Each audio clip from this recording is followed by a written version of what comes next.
What's one thing someone did to you that made you realize no one really cared about you? It started in college.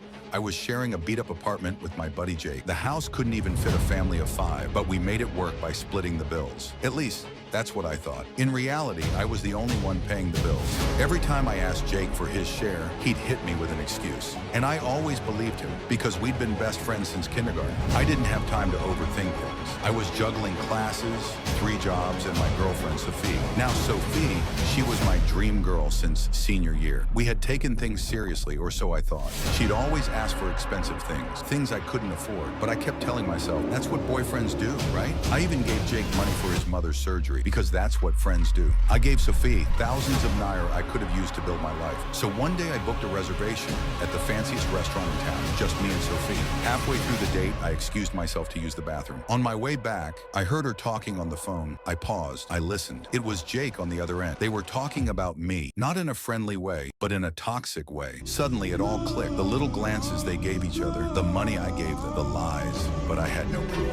So I walked back to my seat. She pretended she was talking to her sister and hung up. Later that night, we crashed at her place. She thought I was asleep, but I wasn't. She walked into the living room and made another call, whispering. I put my ear to the door, and what I heard left me frozen. I was never Sophie's boyfriend. I was never Jake's best friend. I was their free credit card. The next morning, I left before she woke up. I just left a note that said, I know everything. I called my parents that day on video call, told my dad everything. My mom, scrolling on her phone in the background, said, how's that our problem? Without even looking up, my dad just said, you wasted your life, not our problem. That was the moment I realized no one really cared about me, so I stopped caring about them too. The next day, I went for an interview at an electronics store. The owner, Mr. Charles, taught me everything. How to talk to customers, how to make them trust you and spend big. I worked hard, started saving, then launched my own company, a tech firm called Avatar. Within 2 weeks, I had 5 employees.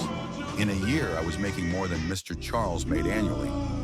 Then one day, I heard he was selling the store due to old age. I bought it for double the price and hired him back as a remote working manager with full benefits. We became the top-selling tech company in the country. Then one day, I got a call. It was Sophie. Apologizing, crying. I just said no and blocked her. Then I saw a job application for a delivery driver. Guess who? Jake. Torn clothes, dirty shoes. Even my dog looked more polished. He saw my face, started apologizing, begging. I told him a betrayer doesn't meet our company standards. Then I told security, throw him out like a mad dog, and they did. 3 years later, I got a call. My parents were both diagnosed with leukemia. They were begging for help. I flew home with Mr. Charles by my side. When I got there, I handed them some money and said, it's not my problem. Then I took Mr. Charles to the best retirement home in the world. That's when I realized the best revenge isn't anger, it's growth, it's success.